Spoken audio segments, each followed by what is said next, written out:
All right, today we are diving into a really bold and, let's be honest, pretty controversial theory.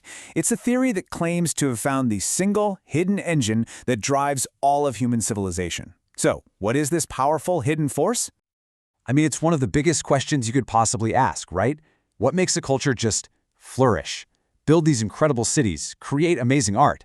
And then what makes it all just stagnate and fall apart? Is it money, war, politics, or is it something else?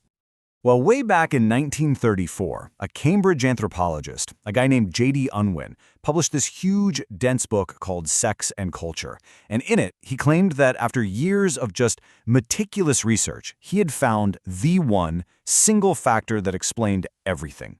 He really believed he'd found a fundamental law of human history. Now, to even try to answer a question that huge, Unwin knew he couldn't just go on gut feelings or opinions. No, he needed a scientific framework. He needed a way to objectively measure and compare completely different societies. So, Unwin made a really key decision right from the get-go. He decided he was going to completely ignore what people said they believed. He figured, trying to interpret someone's religion or their worldview, it's just unreliable, it's full of bias. Instead, he focused only on what people actually did, their tangible, observable rituals. And based on these rituals, he could actually see Unwin created his first major tool for measurement. He called it the cultural condition. Think of it like his yardstick for classifying a society's level of development, based entirely on its actions. His method was actually pretty simple. It was a three-level scale. Okay, so at the very bottom you have zoistic cultures. These are groups that didn't build any temples and had no rituals for the dead after a funeral. A step up from that, you get menistic cultures. They also didn't have temples, but they did practice some form of ancestor worship. And then, at the very top, you have the deistic cultures, and they were defined by one single clear action. They built temples. Okay, so he's got his cultural yardstick. But what was he going to measure it against? Well, this brings us to his second key idea, sexual opportunity. It's a neutral-sounding term he came up with, and it just describes how many rules a society puts around sex. High opportunity, very few restrictions. Low opportunity, very strict rules, especially before marriage. So now, Unwin has his two metrics, a society's cultural condition and its level of sexual opportunity. He then set out to see if there was any link between them. And what he found? Well, he claimed it wasn't just a pattern. He said it was an inescapable, invariable correlation. And look, his research was exhaustive. I mean, he didn't just cherry-pick a few examples. He analyzed the anthropological records of 80, that's 80 different uncivilized societies from all over the globe. He was looking for a pattern that held true everywhere, with zero exceptions. What you're looking at here is one of Unwin's actual data charts. I know it looks a little complex, but the key finding popped out when he compared a society's cultural condition, over on one side, with its rules on pre-nuptial chastity on the other. He filled out charts just like this for all 80 societies, and he claimed the same unmissable pattern showed up every single time. And the pattern he found was just stark. In all 80 cases, without a single exception in his data, societies with permissive prenuptial freedom were always at the lowest zoistic level. The ones with some restrictions, they were in the middle, menistic state. And every single society that reached the highest deistic state was one that absolutely insisted on prenuptial chastity. The correlation, as he put it, was invariable.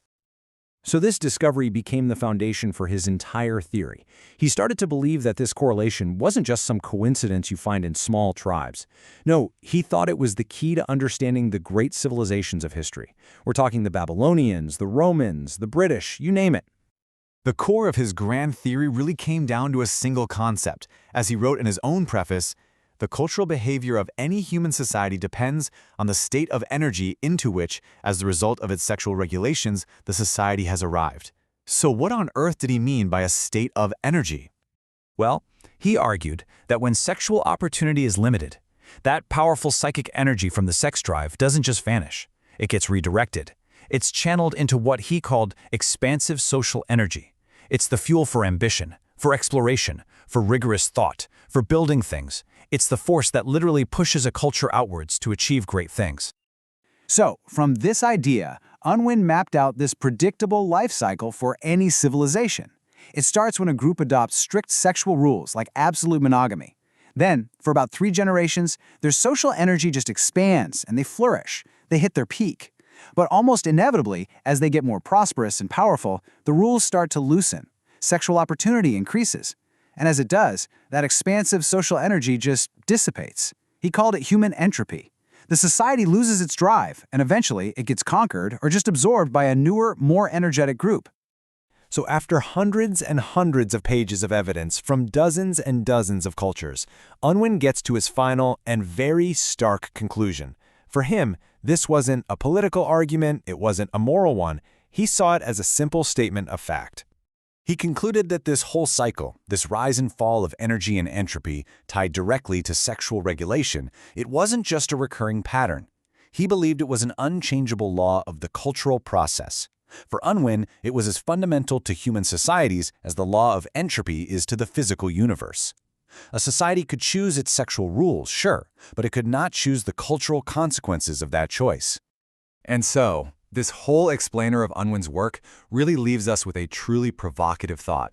If he was right, if a culture's vitality is literally tied to its sexual mores, what does that imply when we look back at the great empires of the past?